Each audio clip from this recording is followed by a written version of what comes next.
RW एक सामाजिक संस्था है जिसका केवल और केवल उद्देश्य सेवा है, लेकिन जो धंधा करने आते हैं वो कलंकित कर देते हैं इस संस्था को।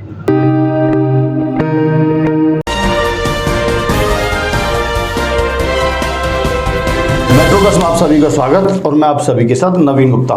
सेक्टर 14 की RW में अभी चुनावी माहौल चल रहा है। यहाँ सन 2006 के बाद इस बार करीब 16-17 साल बाद प्रधान पद के चुनाव होने जा रहे हैं। इससे पहले यहाँ से वीरेंद्र कुमार मखीजा, रोटेरियन वीरेंद्र चक्रवर्ती, सीनियर एडवोकेट DP भड़ाना और शंकर खंडेलवाल आदि अलग अलग सालों में RW के प्रधान रह चुके हैं। इस बार के चुनावों में यहाँ से 4 सालों तक यूनानिमस प्रधान रहे शंकर खंडेलवाल जहां एक बार फिर प्रधान पद की दौड़ में शामिल है। वहीं महिलाओं के लिए काम कर रही आशू मेहरा और RW में विभिन्न पदों पर रहे दिल्ली वर्मा भी प्रधान पद के लिए अपना किस्मत को आजमा रहे हैं। इन्हीं चुनावों के मद्देनजर मेट्रो प्लस ने RW सेक्टर 14 के पूर्व प्रधान एवं सीनियर एडवोकेट DP भड़ाना से विभिन्न मुद्दों को लेकर बातचीत की। RW 14 के इलेक्शन चल रहे हैं प्रेजेंट के, आप भी प्रेजेंट रहे हैं, क्या कहेंगे इस इलेक्शन को लेकर? ये ऐसा मेस बना दिया। इस सेक्टर 14 में इतनी शांति प्रिय लोग रहते हैं, विद्वान लोग रहते हैं, बिजनेसमैन रहते हैं, इंडस्ट्रियलिस्ट रहते हैं, एजुकेशनिस्ट रहते हैं, लेकिन जो माहौल ऐसा बिगाड़ दिया कुछ लोगों ने, चंद लोग हैं, वो ज़्यादा नहीं है, वो धंधे वाले लोग हैं। प्रेसिडेंट तो मैं भी रहा सन 2000 से लेकर 2006 तक जी। हमने अपने बल पर संस्था चलाई, कभी किसी की जेब नहीं काटी, कभी किसी से पैसा नहीं मांगा, जो देगा उसका भला, जो ना दे उसका भला। लेकिन RW एक सामाजिक संस्था है जिसका केवल और केवल उद्देश्य सेवा है। सेवा करिए जिसको आना हो, लेकिन जो धंधा करने आते हैं वो कलंकित कर देते हैं इस संस्था को। अब इलेक्शन का दौर चल रहा है, 9 अप्रैल के इलेक्शन है, 3 दावेदार खड़े हुए हैं, शंकर खंडेलवाल, दिलीप वर्मा और आशू मेहरा। तो किसको आप पसंद करेंगे कि कौन सेक्टर की भलाई के लिए काम कर सकता है? देखिए, हम लोग ऑन मेरिट बिलीव करते हैं। हमारा ना किसी से वास्ता, और वास्ता है तो इंसानियत का नाता है, मानवता का वास्ता है। शंकर खंडेलवाल ने वो काम किया जो आज तक किसी प्रधान ने नहीं किया, और जब से हमने एक और बड़े इंडस्ट्रीज को बनाया, एक और बिल्डर को बनाया, उसने है बजाय सेवा के धंधा शुरू कर दिया।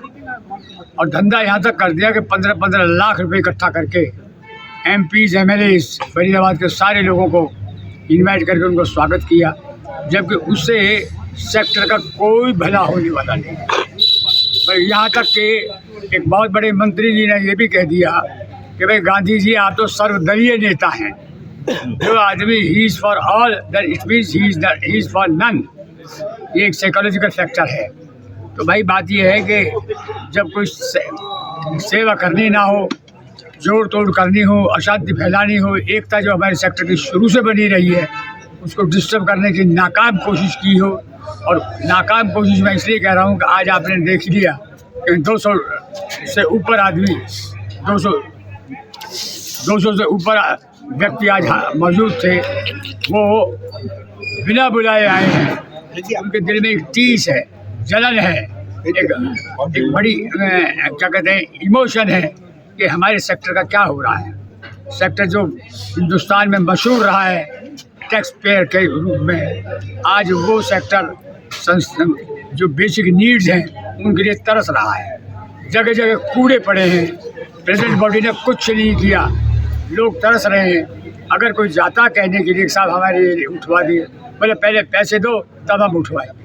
ये इसी को धंधा कहते हैं। तो धंधा ना होकर के RW जो होती है वो केवल और केवल सेवा के लिए होती है। गवर्नमेंट भी इस बात पर ध्यान दे रही है कि फरीदाबाद और गुड़गांव में RWs धंधा करती हैं।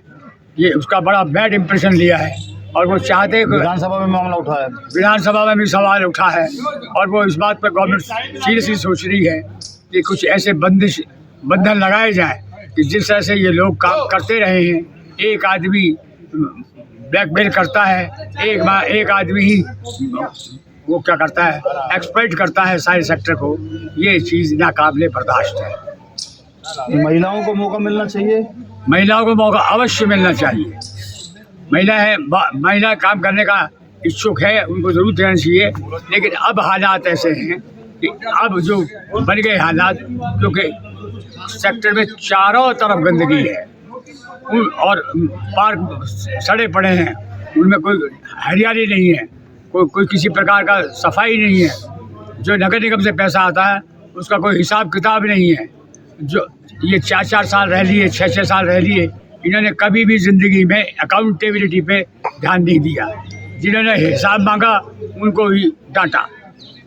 पिछले कई सालों से सेक्टर 14 के मेन गेट को लेकर पैसा आए हुए थे, वो अब बनना शुरू हुआ जाके। हाँ, वो बना है और वो भी ऐसा बना है कि अगर आप गाड़ी लेके पार करें तो आंखों को चुभता है। जो नक्शा पहले बनाया था वो उठाकर कूड़े में फेंक दिया और अपनी मर्जी से दो आदमी ने वो बना दिया और स्वयं सेल्फ स्टाइल्ड उसके चेयरमैन बन गए, जबकि उसका कोई अधिकार नहीं था। लेकिन चूँकि वो धाकड़ आदमी है, 500-700 करोड़ का आदमी है, तो वो कुछ भी कर सकता था। कोई आदमी उससे टक्कर लेने की हिम्मत और हिमाकत नहीं करता, जो कि बहुत कमज़ोरी है भाई। इंसान का बड़ापन वो होता है जो कुछ करके दिखाए। दादागिरी करने से कहीं काम नहीं चलता। इलेक्शन में आप शहर की जनता से क्या अपील करना चाहोगे इस इलेक्शन में? अपील ये है कि सेक्टर की भलाई के लिए, विकास के लिए, शांति और एकता के लिए केवल और केवल एक व्यक्ति है जिसने अपने आप को न्यौछावर कर दिया है, उसका नाम है शंकर खंडेलवाल। लोग अब जिसका नमूना आज आपके सामने है, सब लोग आए हैं केवल और केवल अपने शंकर खंडेलवाल को सपोर्ट देने के लिए, वोट देने के लिए, बनाने के लिए। सबके दिल में ये टीस है। जो दूसरे ग्रुप है उनसे कहने की हर आदमी की हिम्मत नहीं है।